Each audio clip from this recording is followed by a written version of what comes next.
Subscribe to Sinister Shadows Studio, The Whispers of Winter Pine.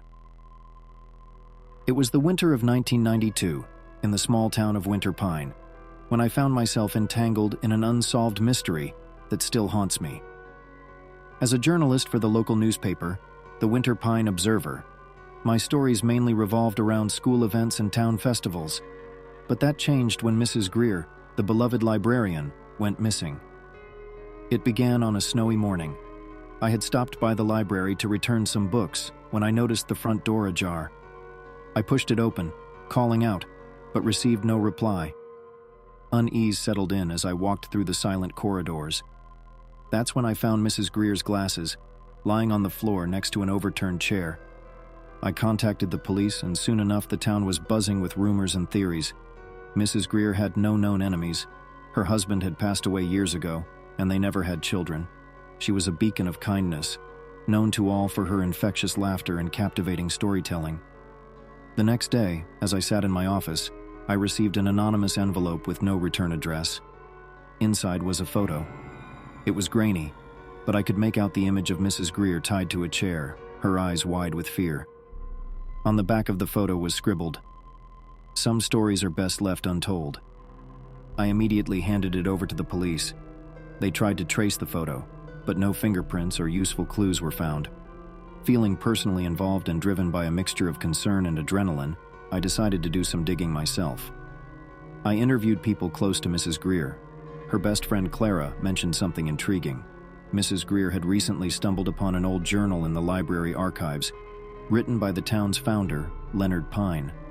The journal was said to contain secrets about Winter Pine's early days, including tales of betrayals, forbidden romances, and a hidden treasure.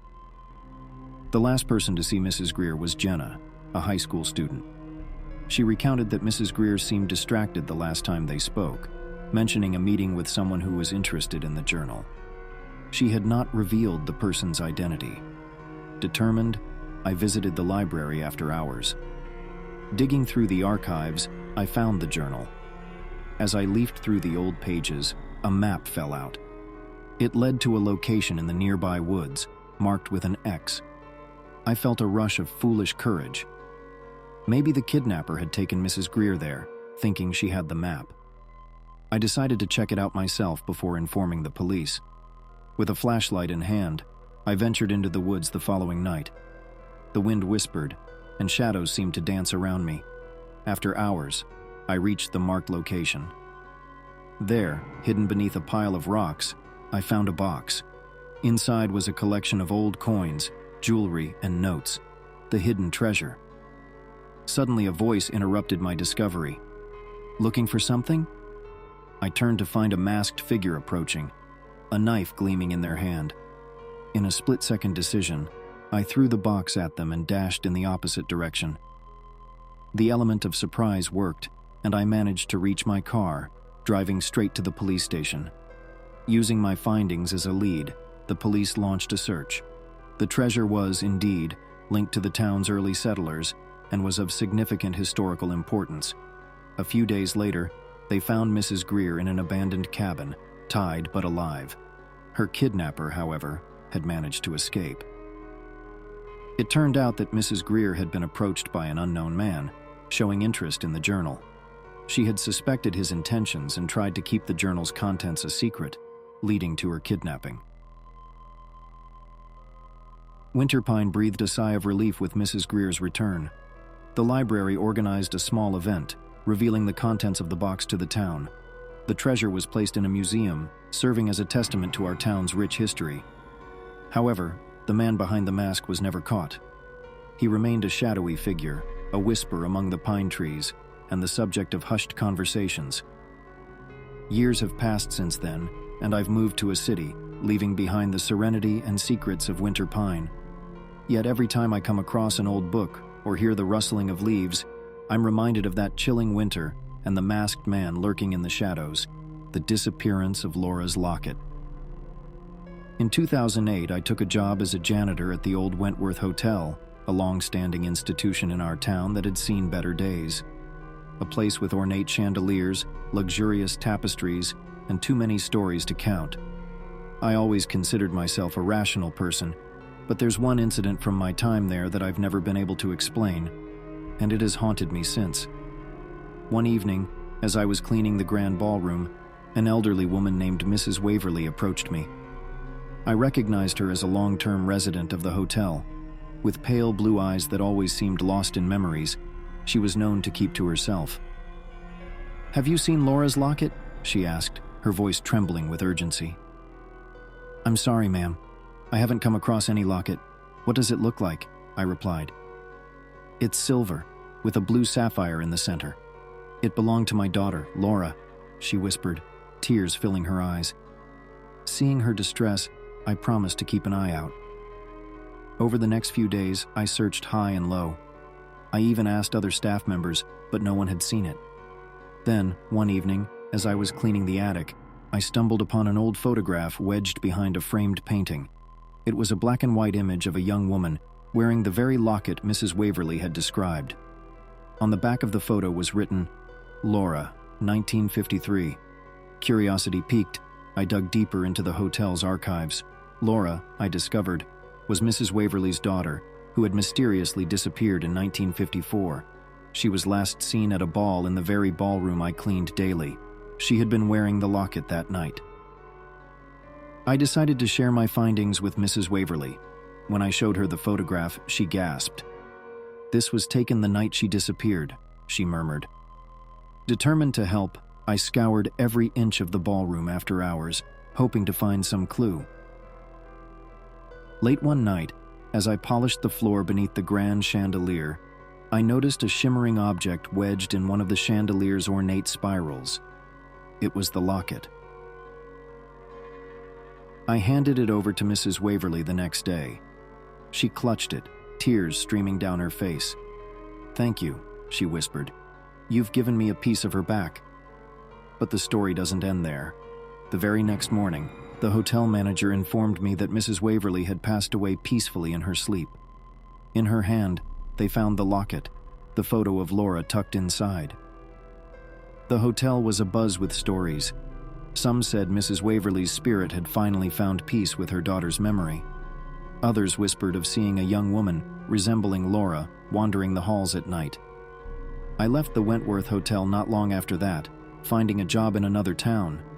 But I never forgot the mysterious connection between a mother, her lost daughter, and the locket that seemed to bridge the gap between the living and the departed.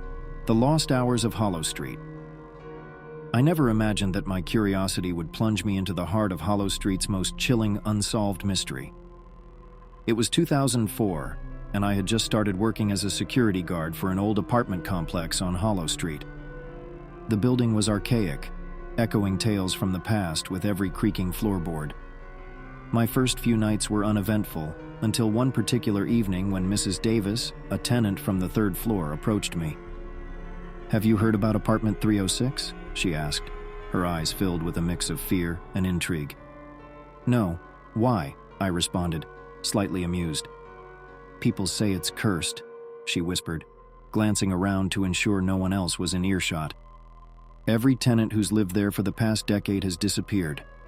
I laughed it off, dismissing it as local folklore.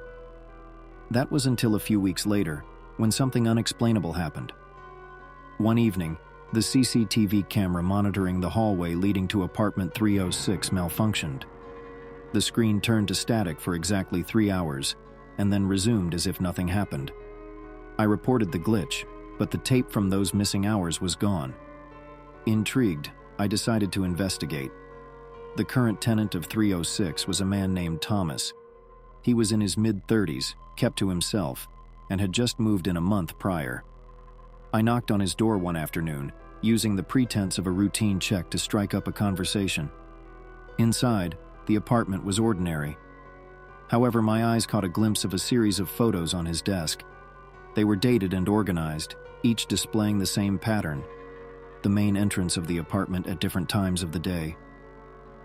"Why these photos?" I queried. Thomas hesitated before finally admitting. "Every day, at random times, my door unlocks by itself." I started documenting it to find a pattern. Chilled, I recalled the CCTV malfunction. Could there be a connection? A week later, another incident occurred. At 3 a.m., the hallway lights flickered, casting eerie shadows on the walls.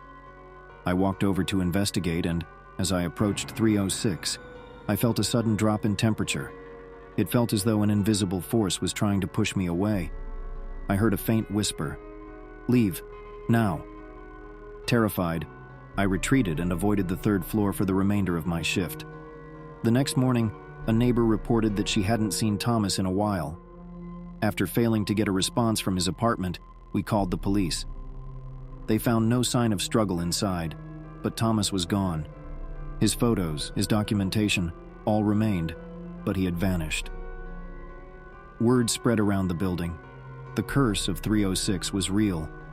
My research led me to the apartment's history. In the 70s, a woman named Clara lived there. Locals described her as reclusive, possibly involved in occult practices. One day, she was found dead in her living room, surrounded by cryptic symbols. The cause of death was undetermined, but since then, rumors spoke of apartment 306 being haunted by her spirit. Determined to find answers, I decided to spend a night inside 306. With my flashlight, camera, and a small voice recorder, I settled in, hoping to capture some evidence. Hours went by with nothing amiss, but at exactly 3:03 a.m., the room's temperature plummeted. The door unlocked and opened by itself. I saw a shadowy figure at the doorway, a woman with a piercing gaze. Overwhelmed by fear, I bolted out, leaving my equipment behind. The voice recorder, however, was still running. The next day, I mustered the courage to listen to the recording. Amidst the static, a voice whispered, "The hours are mine." I resigned immediately, moving to another town, eager to leave the haunting memories of Hollow Street behind. Thomas was never found, and apartment 306 remained vacant. To this day, the mystery remains unsolved. What happened during those lost hours? And how many others like Thomas have vanished without a trace? All I know is that some doors, literal or otherwise, should remain closed. Subscribe to Sinister Shadows Studio.